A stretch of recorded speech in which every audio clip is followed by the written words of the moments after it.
Okay, let's go ahead and get started there, everybody. Oh, well, as soon as I can get the Chrome to actually see the correct web page. There we go.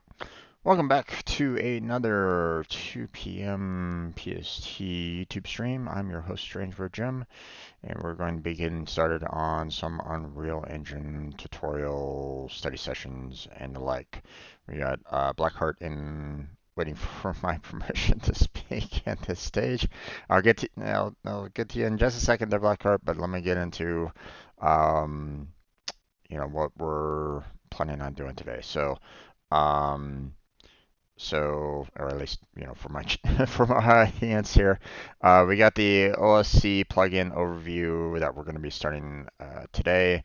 I don't know how far we're going to be getting through on that. We're covering all the audio section first before we move on to artificial intelligence afterwards. But we're getting closer-ish to the end. So we got a little bit more to go. We're doing the study first, then our plan is to make a clone of something, whatever it is, we don't know. We'll figure that out when we get there. And then after we make that clone and release it to the public, then we'll go ahead and make another game that Blackheart and I will be proud of to sell out to the public. That's the plan. So let me go ahead and invite him in to speak, and we shall get started. Hello there, Jim. How you doing? Not bad. Yourself? I'm doing okay. Just having to deal with a lot of humidity today. That's never great, unfortunately. So, humidity and heat, it's just, ugh. Yeah, horrendous. Yeah. In some ways, I'm thankful that I'm in the desert where it's just it's dry heat, so Yeah. that's a little bit more tolerable. So, um, although I don't really have any grass, so no real grass or like really trees or anything like that. So, I mean, people try to grow trees and have their grass, but it's like it's the desert, you know. It's like, come on, guys, you're wasting a whole bunch of water trying to keep these plants and the grass alive. You're not gonna win, you No. know. So, okay. Um, So, like I just mentioned, we're going to be covering the OSC plugin overview today. We had just finished off the audio mixer overview yesterday. Um, and we're going to continue working our way through um, this process and trying to learn as much as we can.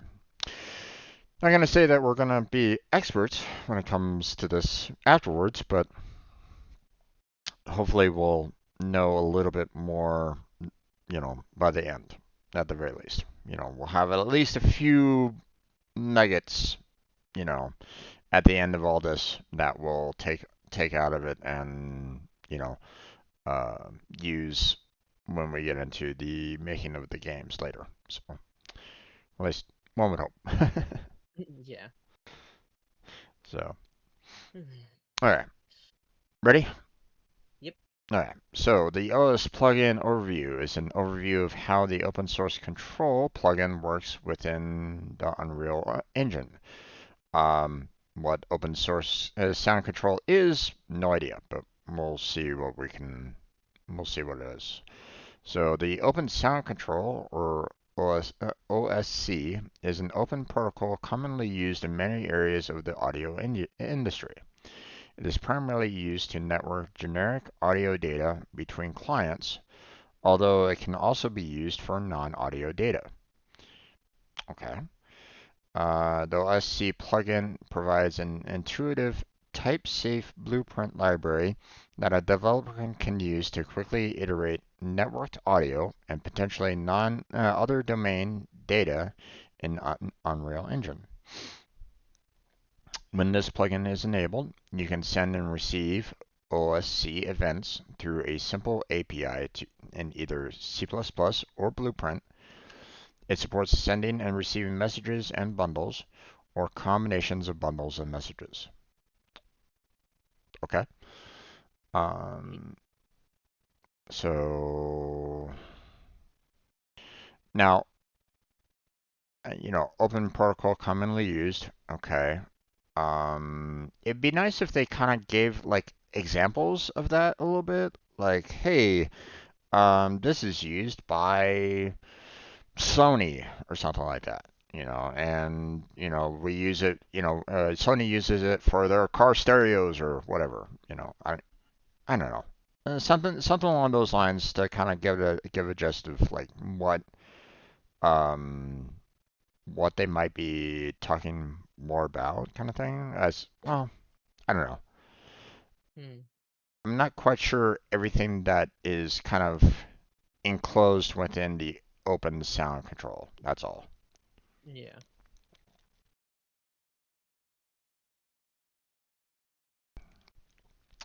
It's used in the audio industry. Great. Is it used by like major players in the audio industry? You know, or is it used by just people that like in the open source community? You know, This is um, used maybe by the movies as well. Who knows?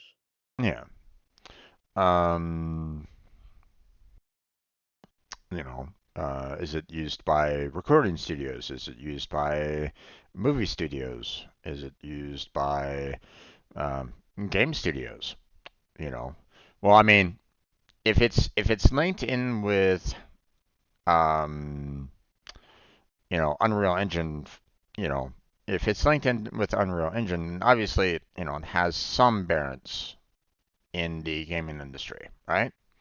Yeah. Um, but but here's the thing: not everybody uses the Unreal Engine. Um, so it makes me wonder, you know, is the open sound control used by other engines, platforms, you know, just game studios in general? You know, I'm not sure. Um, Well, I'm not, I don't know if there is a definitive answer on that. Uh, you know, most I could probably say is probably. maybe. Hmm. There might be a few game studios that use the open sound control, with their games. They might not necessarily use Unreal Engine, but they might still use the open sound control. You know, I'm not gonna say, oh my God, this is it's only focused on the Unreal Engine. They don't, No. you know, No, it's very likely that other engines might use it. Maybe not exactly as Unreal, but definitely using it. yeah.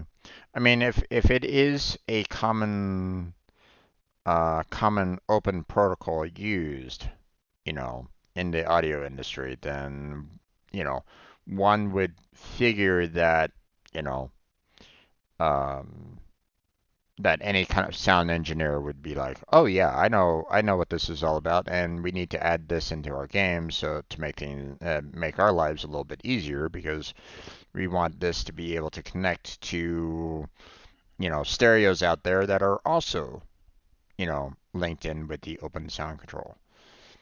Because um, if for example, the open sound control has an open API, right?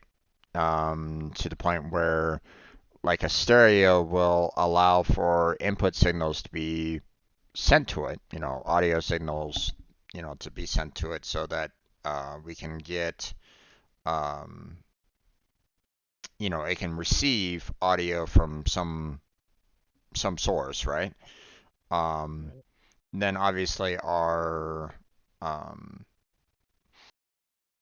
game that uses the open sound control will need to be able to, um, take that audio track and send it, using the API, like, hey, we're going to bundle this audio and we're going to send it off to the stereo. So we're going to use the API send to send it to the stereos, API receive, that kind of thing, right? Right. So at least, one can only assume. So at this stage.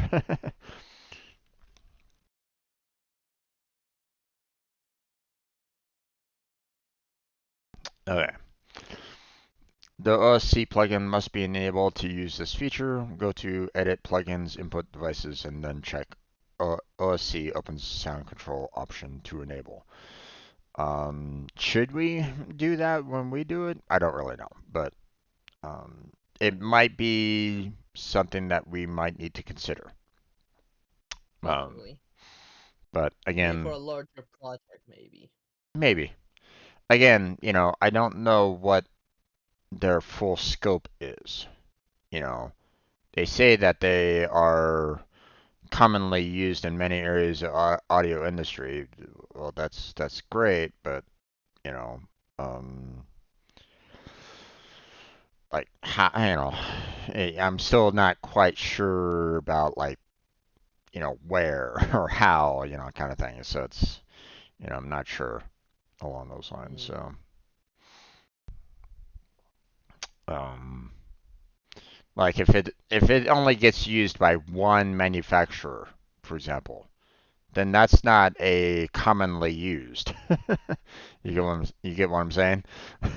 Yeah. It's like, okay, we enable this for one speaker? Huh? Why? Why would we do Now, well, I shouldn't say I shouldn't necessarily say that. Because it's you should always make your game available to everybody as much as you can, right? um, as much as you're able to. You should try to make it for as many people as you possibly can. And with whatever hardware that they have, at least try to. It doesn't necessarily work that way, but um, you can at least try.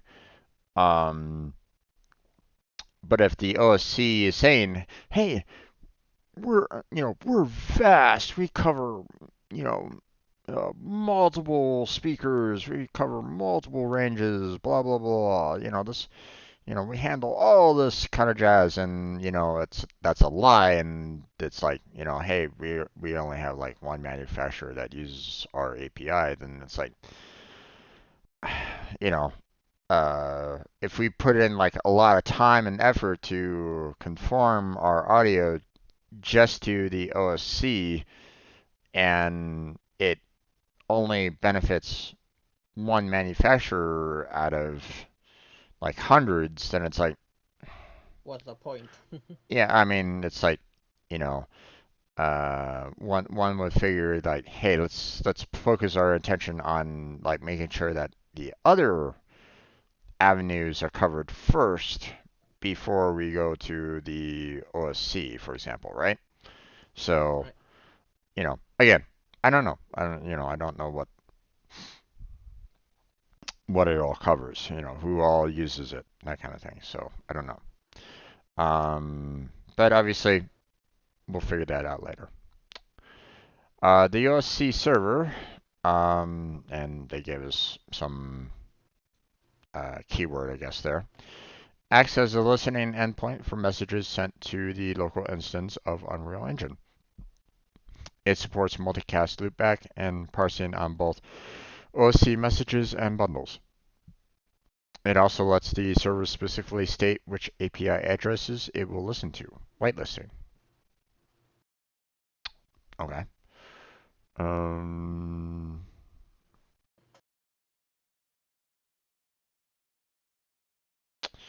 Um.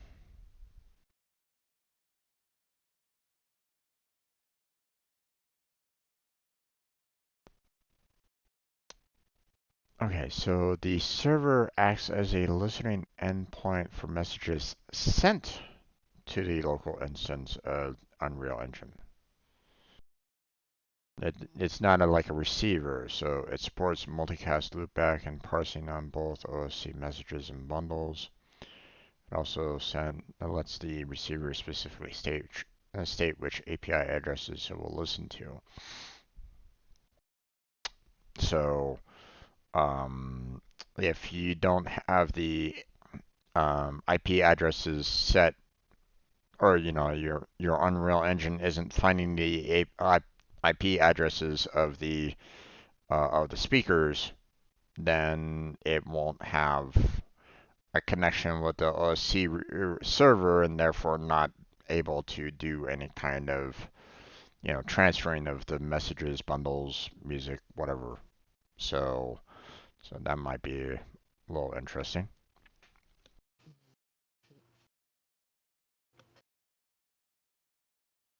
A user can bind an event to receive messages from all OSC addresses using a provided address pattern.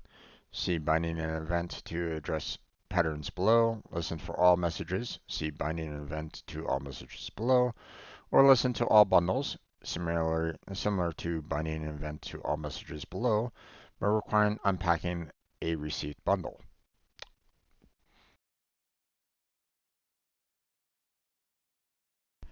Okay. So a lot of binding an event to the address patterns and binding an event to all messages. So they're saying that we'll see that below.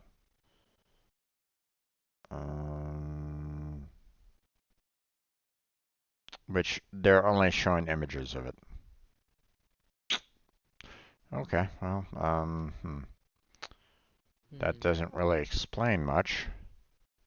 Not yet, no. But, okay,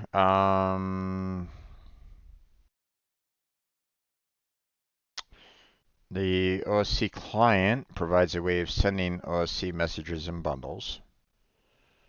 Okay, so we would want to be using the OSC client then in order to send the audio to the OSC server. Is that what I'm getting? Yeah, that is what it's saying. Yeah. Because obviously we wouldn't be the one in charge of the OSC server, right? We'd want to find the OSC server. We'd want to search for it and make sure that we connect to it properly. But we wouldn't be in charge of it, or at least one would figure. So an OSC address is a typed path that may or may not also be a valid pattern. As a valid path, it can be created, sent, and received as part of a message packet. Okay. OSC bundle message. Both message and bundle are pack types of a receipt that are received from the OSC client or sent with the OSC server. The OSC message contains an address that is also a valid path and that has a payload of supported OSC protocol types. Okay. So that's kind of what you would need to do to kind of establish a connection, I guess you might say. And then the bundle contains an array of packets of either other OSC bundles or OSC messages or both. Which you're not array of packets of other bundles. Great. What are bundles? You're not really explaining what a bundle is there, guys. Oh, well. At least in this context, at least.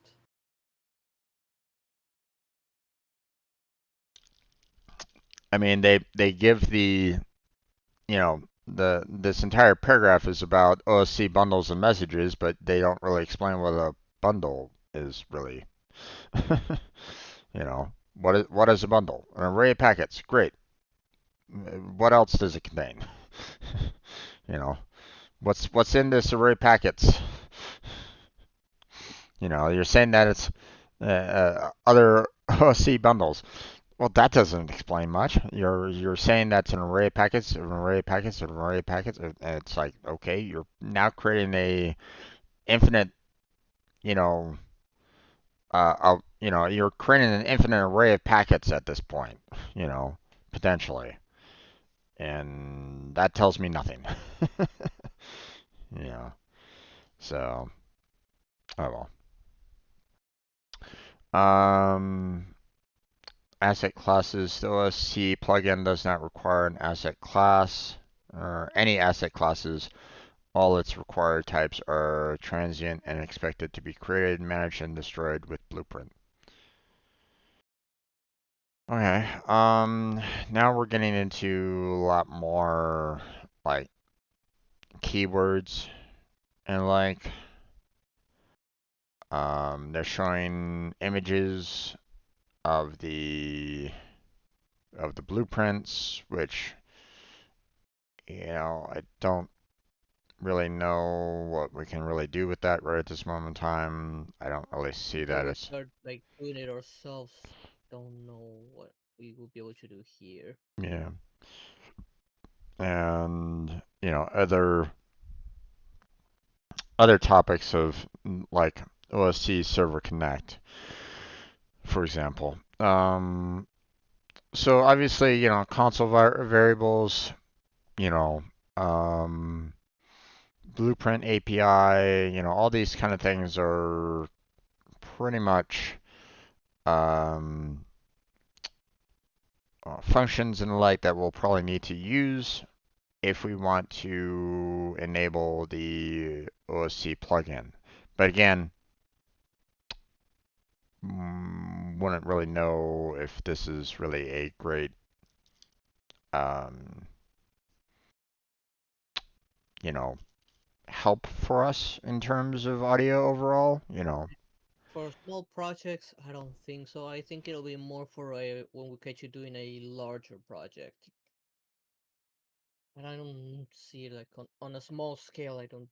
See I don't see ourselves using this. That's weird. My headset just powered off. Oh, Normally it powers off when there's no audio coming in, but I mean, yeah, I'm hearing you, so it's like, that's why, weird. why did my headset just turn off? Yeah, so sorry about You that. had a wireless one, right? Yeah, I have a wireless one, so Is it properly charged? I never had a problem with it before. So Hmm. this is the first time that I had it cut out like that before. Well, I mean, I've had it cut out before, but typically if I don't have any audio coming in whatsoever, then it'll shut itself off. I have to be hearing something, but I mean, I'm hearing you, so Yeah. it's that's weird. Yeah, that's why it makes me suspect the battery or something. Yeah, but normally it gives me like a warning that, you know, battery's low or something like that. It'll give me like a little notification like, hey, battery's low, or well, it Hmm. gives like a little beep saying like, hey, I'm powering down due to lack of battery. It shuts off like that if it's not receiving any audio, and it's like, that's why, Yeah. yeah. I there are times when I get really irritated with the headset, especially when it's like, guys, I'm speaking. It, keep the headset on with output as well. you know, Yeah. input, okay, sure, I can understand that, but allow for output as well. If the headset is experiencing output from it, then keep it on. Oh well. Um, okay, so I'm sorry, I kind of missed a little bit of what you were saying at the end there. Like what I was saying is like in a small scale project, I probably wouldn't mess with this really, but on a larger scale project, yeah, maybe this might come in handy. Yeah. Well, I mean, it depends. Um, Depends on what decisions we take regarding the audio. yeah, I mean, um,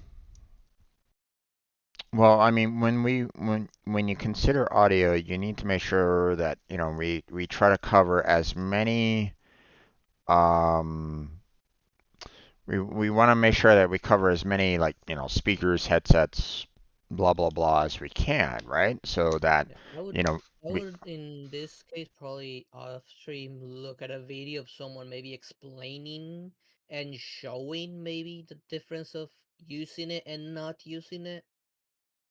I mean, that'd probably be a good way of Like going to get an about. idea of it, what's the actual benefit from this? How is the audio actually being affected? Well, again, I would imagine that it would be something along the lines of, hey, um, we have we might have some manufacturers that only use the open sound control to handle sending and receiving information from Yeah, from the original source to the speaker. Um, so but there's no clear explanation on that. That's why I right, think maybe looking up a video tutorial of someone actually explaining it a little better than this might be necessary. might be, yeah. Um, but I fear when it comes to it, we're gonna need to really figure out how to, Implement it. we might need to implement it even on a small scale, even on a clone, we might need to try to implement it because um, the um, it might apply to speakers, for some random, for um, um, it might apply to speakers that we might not necessarily connect with otherwise if we're not careful, right? Um, so yeah. Uh, well, again, we'll probably need to hold off on doing more of this later. So, Yeah, shall we move on to audio system overview? yeah. Let's. All right. Okay. This one is a fairly long topic for the most part. Lots of images, so. Yeah. All right. So the audio system overview is an overview of the audio system used in playing in-game sounds, including node-based audio assets in the sound cue editor. Excuse me. Okay. I'm just burping. Lots of soda. Unreal Engine 4 supports importing 16-bit and 24-bit PCM formatted WAV files at any sample rate for up to 8 channels. For convenience, it also supports importing OGG Vorbis, AIFF files, and FLAC files, though it internally converts them into 16-bit format PCM files. Okay. Um, I'm assuming that, the Vorbis, AIFF, and FLAC files are probably, um, like Formats, I'm guessing. like specific, ending of files, much like, you have .exe or MP4s or something along those lines. Same kind of difference on them. You probably have, specific name types to them to the point where, um, you know, maybe, they're probably made from like various other manufacturers out there, like, like Sony, for example. It's You know, different audio formats. right. Um, Thankfully, from the looks of it, we don't necessarily need to worry about converting them ourselves, so that's good. Good, yeah. You know, Yes, one less thing to worry about. yeah. So, um, now obviously, if there ever is a point where it's like, hey, my game isn't getting like hey, I'm not hearing any audio on this game that you guys sent out. Could you help me out? That could potentially happen um, for the game, right? We send out our brand new game. We just brought it out. We send it out there into the world, and yeah, a lot of people are happy with it. But there's always going to be one or two people that are probably going to have some problems, right? Um, And if one of them goes, hey, I don't have any sound audio, then we're going to need to try to figure out, um, maybe they have their own like speaker system or a different speaker system, so that they use and all that. So I don't know. We'll have to see. So, um,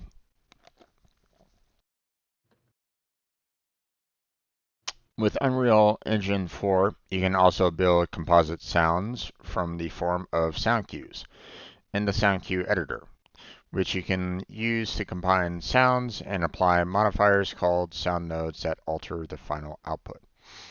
Additional elements that are used to define how a sound is heard or played are covered in this overview. Links to more documentation can be found in their respective sections.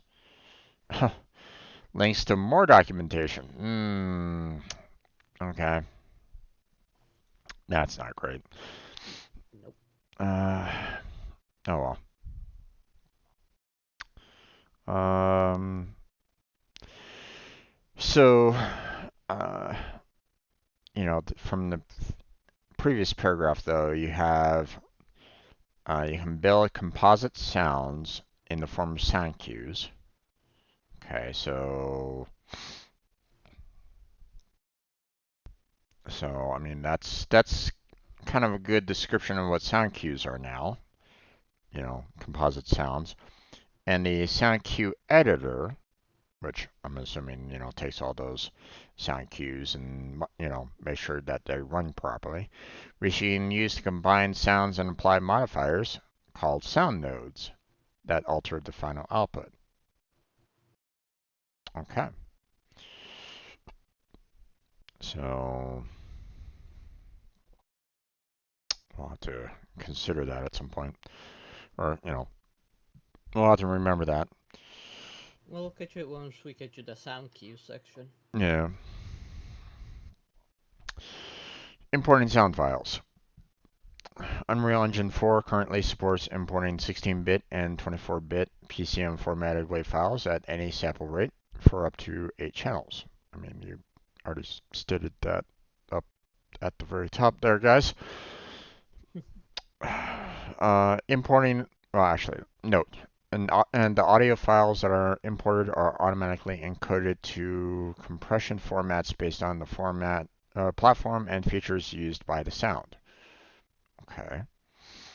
Importing the sound file into the editor generates a sound wave asset that can be dropped directly into a level, or that can be used to create a sound cue, which then can be edited inside the sound cue editor.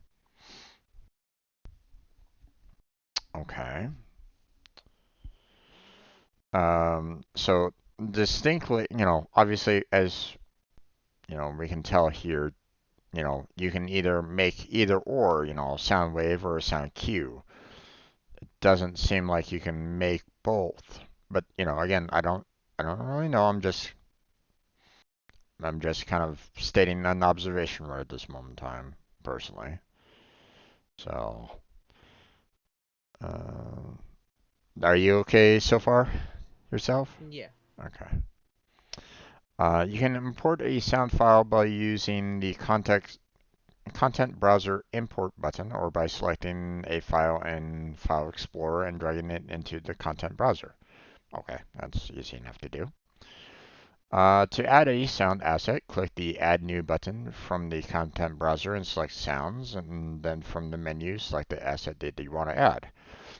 We've kind of done that before, if I'm not Yeah. mistaken. Yeah, So, we've done that with geometry and textures.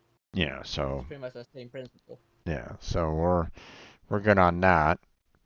There are several different types of sound assets that can be added to your projects, described below. Sound cues. Okay. Sound cues are composite sounds that allow you to modify the behavior of audio playback, combine audio effects, and apply audio modifiers with sound nodes to alter the final output. For more information, refer to the Sound Cue Editor page. Okay, which is coming up, so we don't necessarily need to It's worry. near the end. Yeah, it's near the end, so we don't necessarily need to, go, oh my god, we need to worry about it now. But no. No, sooner or later we'll catch you this. Yeah. So, and I hope that they kind of talk about it a little bit more than what they're doing here. Yeah. Because again, what are composite sounds? Or, what does, you know, what I'm trying to wonder, what I'm wondering about it is what, what's a composite sound and what isn't a composite sound? You know, what's the difference between the two?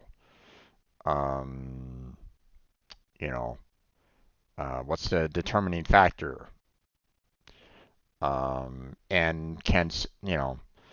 um, can you still take non-composite sounds into a sound cue? Probably not.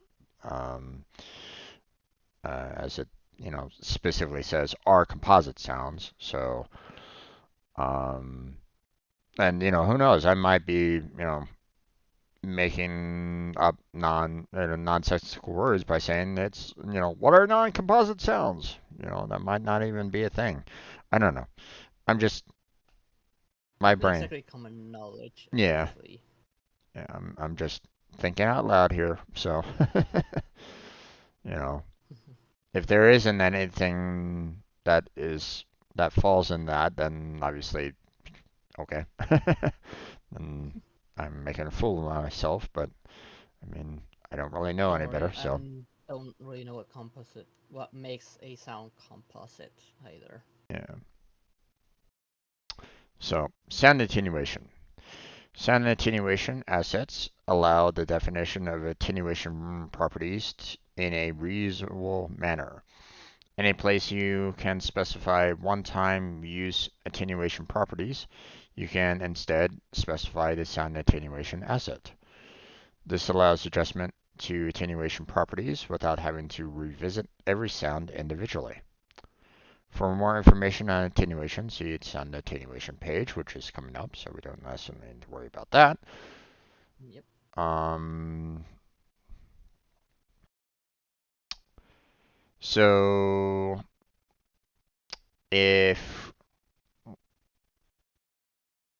we need to modify the sound attenuation to like multiple sounds, then we can just create this sound attenuation asset and then modify it. What it does, I don't really know. I'm not like 100% sure everything that it can do, but Yet. again, apparently, you know, you don't have to revisit every sound individually. You can just modify the attenuation properties and it will modify it, right then and there for every sound that is associated with anyway. So, okay, reverb effects. Reverb effects are definable assets with several properties that can be easily adjusted and applied to any audio volume placed in your level. With a reverb effect, you can adjust settings, see below, that control elements like the echo density, overall reverb gain, air absorption, and more to help craft an overall feel. I look at this list and go, oh my god, what am I looking at? um, I, um, hmm, I don't think, I mean, they went over convolution reverb, but, like, we went over convolution reverb, but I don't know if I don't we've, recall this on that. yeah, I don't It's recall like all a of more these, advanced feature. yeah. So, like, room roll-off factor, huh? You know, I don't remember them really talking about much of this, if anything at all. No, I don't remember seeing this there. It showed other parameters, but not these ones. Yeah. So, um, would be nice if they covered this a little bit more. You know, covered what density, diffusion, gain HF, decay time. You know, all these are. You know, but again, I guess it's something that we'll have to try to figure out on by ourselves. You know, through other methods. We're not gonna get Yeah. it from Unreal Engine, which is a shame because if this is supposed to be their documentation, then explain what these are, there, guys. you Yeah. know, um, you need to be thorough when you do your documentation. So far, this feels like it's an outline, a rough draft, if anything, and it's not filling in all the necessary information. It feels like, but that's me. Yeah. Um, okay, moving on. Yep. Okay. Sound class. Sound classes are a collection of properties that can be applied to a number of sound assets. Properties inside a sound class act as multipliers to the existing values and will be carried out by all sound assets assigned to the sound class. Hierarchies can be created by adding child classes, which will allow you to pass down only specified properties from the parent class to child classes. You can connect class together inside the sound class editor, which shares a similar node-based interface as seen in the sound queue editor. Okay. You can also add passive sound mixes, seen the sound mix section below, to a sound class, which will kick in and activate automatically whenever the sound class is played. For example, having music automatically lower whenever a dialogue sound class is played. Okay, so that's helpful for the, Yeah. you know, I like having, I like when they have examples, that can be easily understood. So, um, so that's good. All right, sound mix. Sound mixes allow you to set the equalizer settings or EQ settings to modify volume and pitch properties of sound classes. Multiple sound mixes can be active at the same time, all contributing to the overall audio effect. You can push, activate, or pop, deactivate sound mixes directly inside a blueprint with the push sound mix modifier or pop sound mix modifier nodes, or activate them passively whenever a sound with a given sound class is playing within a specified threshold. Okay. You follow along with that? Okay, or Yes. yeah, Yeah. I think I do. yeah. I do appreciate the fact that they have push and pop, which is standard for any kind of you know, which is typical programmer lingo Yeah. for queues or stacks, right?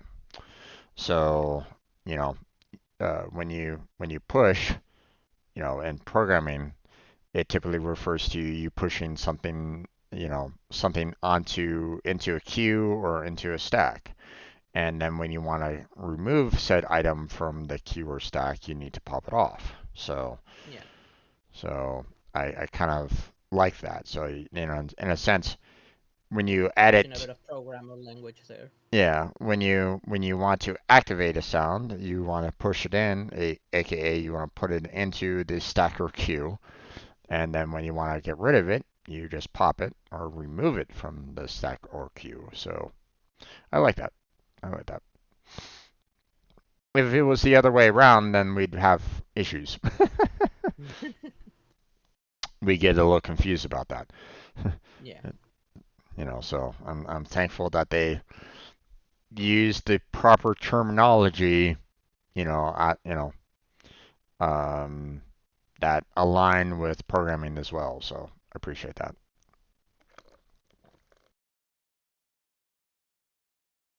However, the push pop method can become complex quickly if you have a large number of mixes you're trying to switch between. This is where the set sound mix class override blueprint node comes into play. You can set an active sound mix to use any sound class you have and interpolate between its current sound class and the new sound class over time. Okay,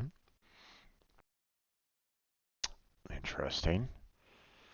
Um, so because apparently this can use multiple different sound classes, this sound mix class override will allow for it to go, okay, this particular sound class needs to take over, so we're going to push that sound class in and pop the other sound class out. Is that the impression that I'm getting from it? Do you feel like I'm kind of on the right track, or do you feel like that there's something else going on there? It sounds that way. Okay.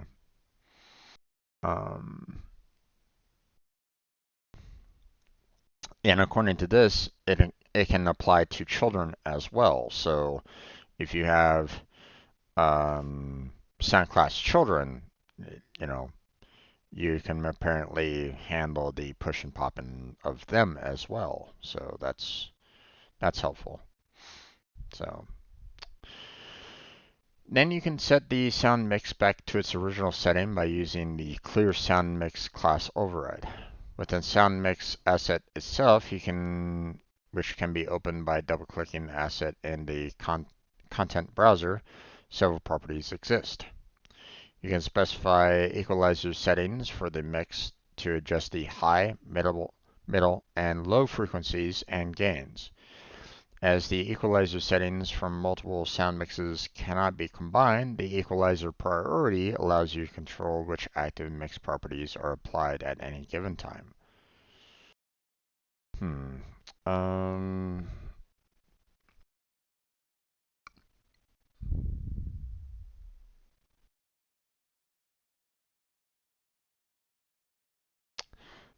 So this last paragraph that I just read is feels a little confusing to me. I don't know if you feel the same way or not, but um. So you can specify equalizer settings for the mix to adjust the high, middle, and low frequencies and gains. Okay. I'm assuming like sound wave frequencies. I'm assuming that as well, like which point of that wave is being affected. Right. Um, how to adjust it, I don't really know, but um, maybe it changes the size and the amplitude. I don't know. I'm not sure what the EQ settings can do to the frequencies, um, but obviously we'll probably learn it over time. as the EQ settings from multiple sound mixes cannot be combined. Okay. Not quite sure exactly why, why can't they? Is there something going on here that they can't be combined together for some reason? Um, I'm not quite Not sure exactly sure there. not quite sure exactly, they're not really giving a clear, it doesn't feel very clear to me why you can't combine them. But then again, I'm not quite sure exactly what settings they're referring to anyway, right? Right. So, um, so maybe one kind of counters another or something like that. Like I don't know. I'm like I don't know. at the image above, like you have a volume value and a pitch value, right? So maybe um, changing one would have an effect on the other. So if you try to change both the volume and the pitch, on two different sound mixes, obviously trying to combine them together wouldn't necessarily work out. They would just basically like cancel each other, if you get what I'm saying. So, Hmm. but again, that's, don't know what the EQ settings is all about anyway, so, um, I don't know. yeah.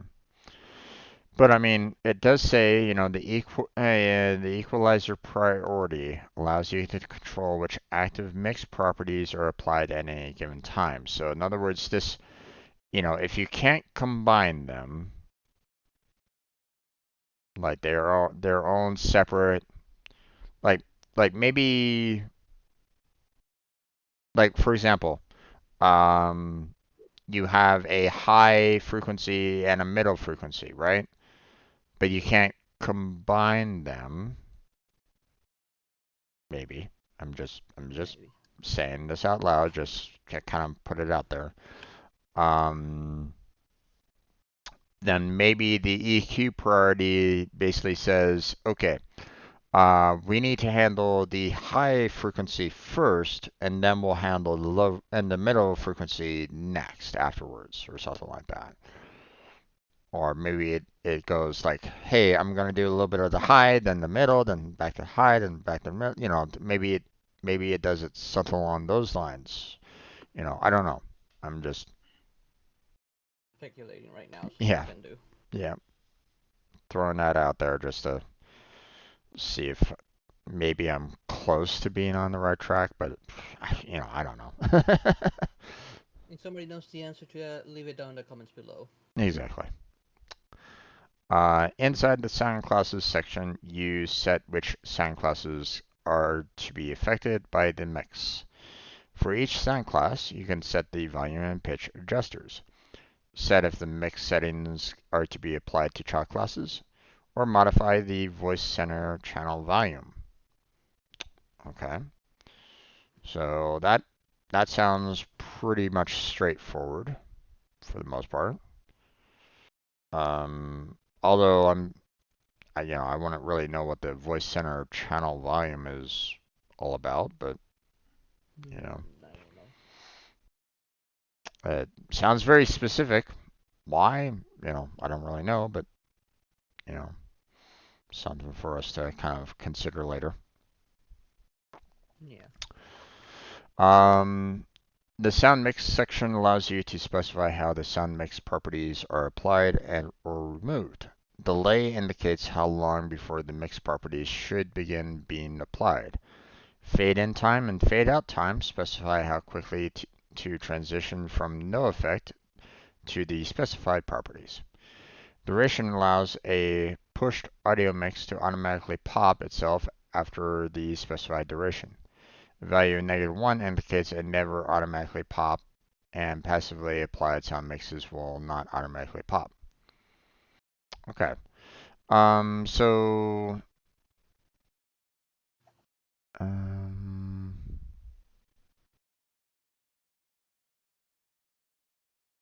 hmm. Hold on a second.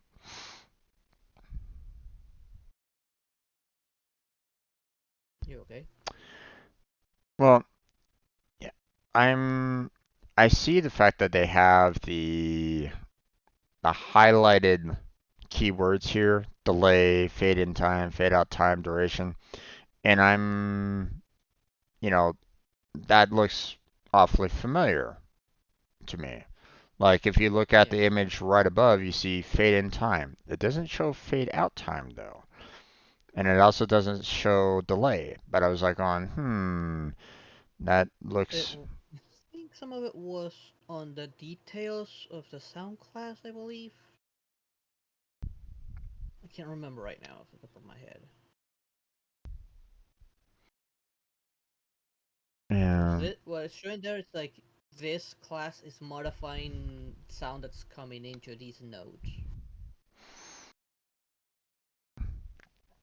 yeah, it's one of those things where it's like, I can see some of these, like, if you look up a little bit further and towards the sound mix, you see the image up above where it's, I can clearly see fade in time, duration, and fade out time. I see initial delay, which isn't, which I guess, can still be delay. Um, so there's that. Um, but it's like, they're showing different keywords.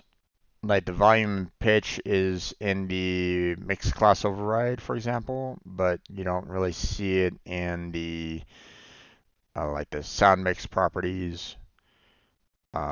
It's in the sound class properties, but Yeah. you know, those kind of things is like, interesting. Not quite sure exactly, you know, what's going on there completely, but you know, um, voice center channel volume.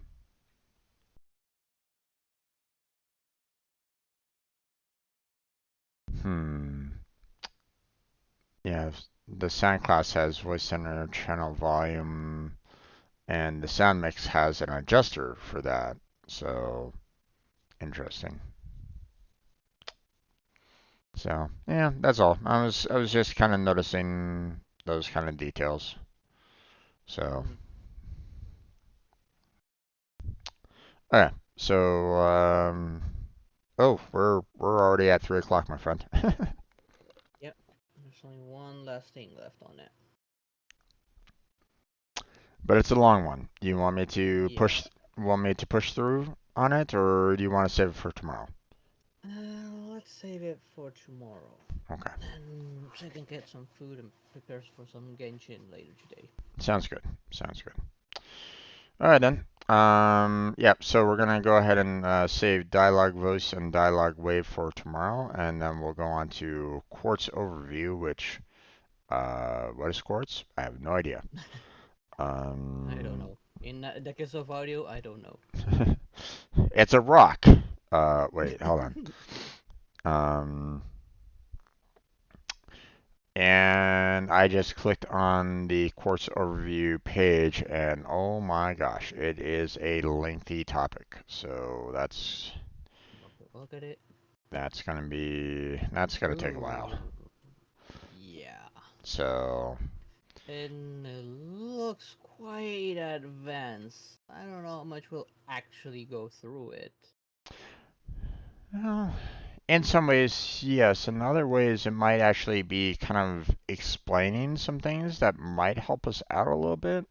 So Hopefully. hopefully, we'll have to see. We'll have to see on that.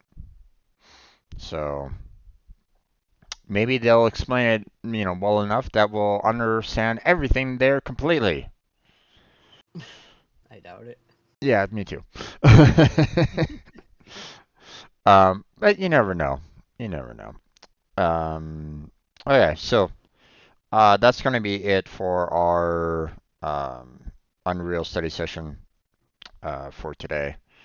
Um, want to thank everybody that came on in and watched our content. If we had any chatters, thank you for being here. Thank you for chatting with us. If we just had some lurkers as well, thank you for being there. Thank you for the lurk. Um, we're gonna continue on with the Unreal study sessions till we're good and ready to start working on a clone, and then we'll start doing that, obviously. But it'll take a while. So Yeah. give us time, because like what we mentioned before, um, we want to make sure that we are yeah We at least have on an idea of what we're doing. yeah know enough to be dangerous when it comes to building something on Unreal, and then then we'll start working on some kind of clone. We'll figure out what we want to do, and we'll see about trying to build it from there. Um, but we need to have a basic understanding um, of what the Unreal Engine can and can't do. Um, now, well, I say what it can't do, but at the same time, our understanding might say to us like, "Hey, this this agent can't do this," but in reality, it might be able to. You know, our understanding just might not be there. So, Yeah. so I'd be that's surprised what some people pulled off with the engine. exactly, exactly.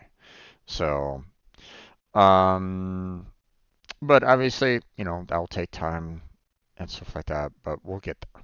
Okay, so if anybody's like on, oh my God, why can't you just make a game already? Let's, you know, let me point to my Unity project that I tried to do. Okay, I was having a lot of, I knew that I was messing up quite a bit on my Unity project, but I figured, hey, I can handle this. Honest, not really. Um, no, I mean, I guess my mistake on that was trying to, I did their tutorials, right? And it's like, oh, okay, these tutorials are easy enough. Um, but um I didn't really want to like do like a direct copy of it over and over and over again to try to make something different, right? I wanted to try to build something on my own, um, but at the same time, I put a lot. I put a lot on my plate, on that, and it made me mess up quite a bit. I would imagine. Was I on the right track? I don't know. I don't think so. Maybe eventually probably could have gotten there, but to be honest, probably not. Uh, With the right amount of time, maybe. maybe, but I knew that it probably would have been better. If I had like, professional understanding of it, then I probably would have been like, "Oh, what are you doing, Jim? You should have been doing this and this and this and this and clear out this and blah blah blah," right? But as someone that, didn't know any better, just did the tutorials and that was about it. I put a lot on my plate, and I felt like I was making a lot of mistakes. So, and I don't really want that to happen to us on this project. Okay, on our clone, on our game. I don't want us to be kind of thrashing about, in the Unreal. I want us to understand what the Unreal Engine can do, um, so that we can, you know, develop a UML, develop the blueprints, develop the code properly, so that you know we can build the game without needing to use any kind of like coding tutorials or something like that. You know, um, I want it to be understandable enough so that we can build something off of it, not use someone else's code, not copy someone else's code to do something. So that's all. That's my that's my take. So, and I feel that we'll get there. Eventually. Yeah, you know, with time, with patience, and with perseverance, we'll get there. So, all right. All right. So, um, help us out with the YouTube algorithm. You know, give us that like and subscribe and all of that jazz. That would be fantastic. Check our descriptions for various links. You know, both on Blackheart and mine descriptions. We got multiple links for you to check out there. Have fun looking at them all and checking them out. Every single last one of them would help us out immensely. So um, check out our discords and check out our other playlists. You know, what else? You know, everything else that we've put on our YouTube channels. So you know, we do other things besides the Unreal Engine if you're just watching this particular video. So, so um, but that's about it. Anything else that you want to add there, Blackheart? Just thing I think of is for the parts that we might have not understood properly, or like the OSC, like if anyone has any links at least to it, to somewhere where it can be explained better, leave it on the comments below, or if you understand it yourself, maybe explain it to us. Mm, that's good. Yep. Um, Obviously, we have to be careful with trying to watch any kind of videos directly on these recordings that we're doing because we don't want to get hit with any kind of copyright. We'll Um, most likely watch it on our own time and not risk it on the stream. yeah, yeah, most likely. Um, so, um, and we also had one individual come into your chat talking about, you know, maybe wanting to join up, which again, um, you know, it's we're open, but we have to be sure that you are, you know, interested in that kind of commitment because Blackheart and I are doing this pretty much daily. You know, not every single day, but you know, pretty much. Um, you know, if life doesn't get in the way, at least. um, so I would hope that if someone wants to join us on that, then they would also be willing to put up that kind of commitment as well. It's not an easy commitment, believe me. Um, but you know, just you know, bear that in mind. So, um, but yeah, I think that's gonna be it for now. You and go and have your food and have fun with Genshin Impact. I'm gonna proceed on with video uploads and gonna be playing a new game tonight. Nice. XCOM Enemies Within. So Ooh. I heard from my brother that one's pretty good. The XCOM series. yeah, the original XCOM you know was a basically a pixelated you know version. And that one was also still pretty good. Still fairly, it's a fairly hard game. Um, I mean, pretty much all the XCOMs have been pretty difficult. yeah, yeah. I think the only exception to that word was which one was it? That's one that plays kind of like um what's it called again? Bureau, was it? Declassified? That one was supposedly the easier of the bunch. Um, hmm. Uh, let's see. There is XCOM Enforcer, Defense, Interceptor, Apocalypse, Terror of the Deep. Those were the old school XCOMs. Then you Hmm. have the XCOM Enemy Unknown. That You one's pretty hard, from according to my brother. yeah. Um, you had the DLC for Enemy Unknown called Enemy Within. Um, and then they eventually made XCOM 2. I personally have not played XCOM 2. There is Uh, another XCon. I think that was the Bureau, or was it Declassified? I think it was the Bureau. well, I'm seeing the Bureau XCOM Declassified. Yeah, that one. That is Uh, also another XCOM game, but I also heard it's the easier of the series. yeah, Since they went in a different direction on that one. yeah, I haven't. I don't have that one. I have it, I haven't played it. Let's see. Okay, it is its own separate game, huh?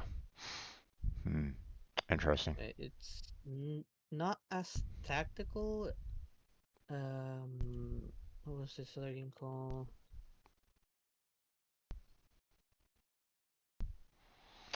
Um,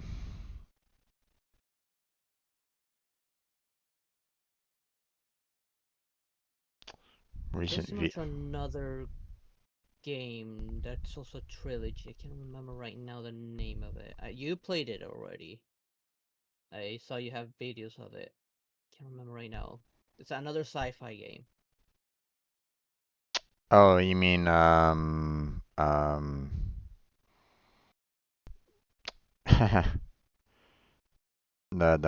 that one Martian game that I played, not too long ago. Like, Um, what's it called again? Destroy Humans? No, No? All right. no. Something Effect it was. I can't remember off the top of my head. Something Effect. There's a You, trilogy of oh, it. you mean Mass Effect? Mass Effect. Yeah, it plays like that. From Mm. what I see, I saw my brother played it. It plays like that. Okay. Well, I hope it's better than Mass Effect. I don't know. I haven't played it. Although I I'll probably know once I get to it. I think I triggered a few people by just saying that though. I don't know. I haven't played either. I have not played Mass Effect nor Bureau. Yeah. I don't even Um. have Mass Effect. Yeah. I mean, a lot of people love the Mass Effect series. And um. I'll say that it's good. There's some things that could be better, or at least for the very first game of Mass Effect, the first Mass Effect could have been better, obviously. But I mean, it's the first game, so I have to kind of give it a little bit of slack on that, right? Yeah, they were Um, experimenting and learning. right. Um, like there's they're using a dialogue system, and obviously, when you're dealing with a game that you are handling the dialogue system, um, you only have a certain amount of choices that they give you, right?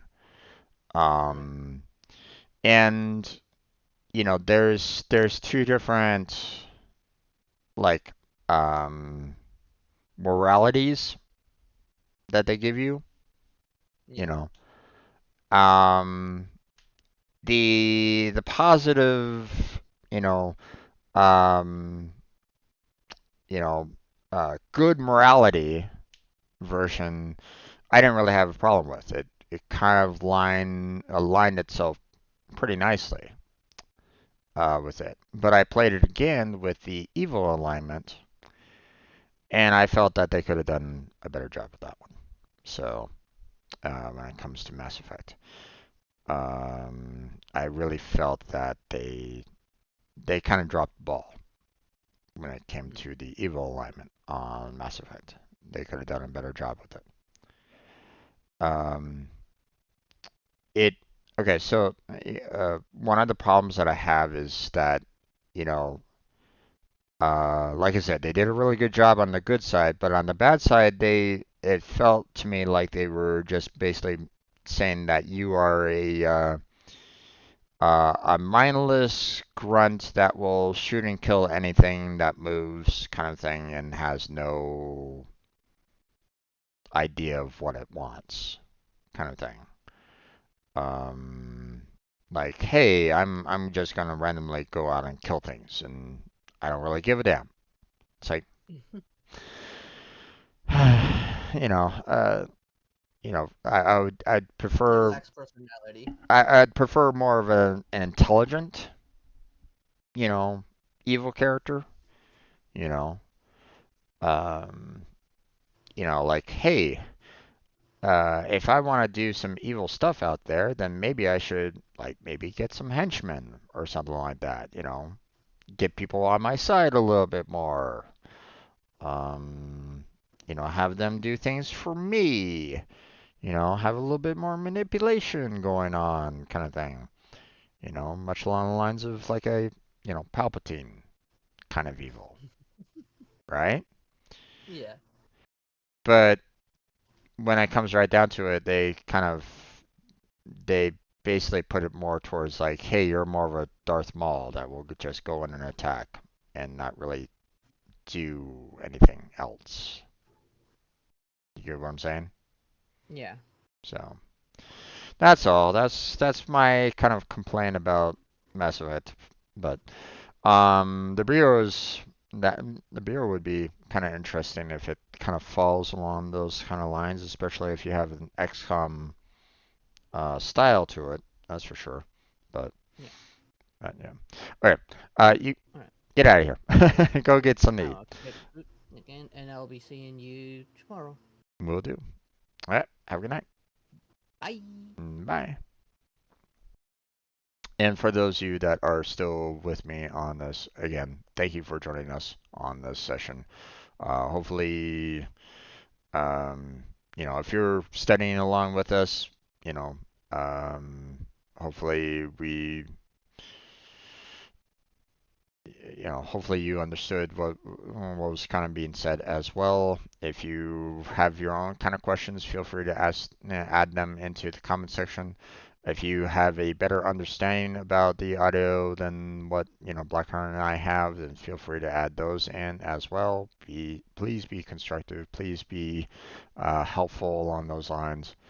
Um, because we're just learning and we're continuing to move forward. So hopefully you'll join us on that.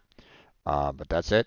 We're gonna move. Like I said, I'm gonna move on to some video uploads and then XCOM. So thank you very much for watching. I appreciate it. Hopefully I catch you next time. Until then, take care. Have a good night. Stay healthy, stay safe, and I'll catch you strangers next time.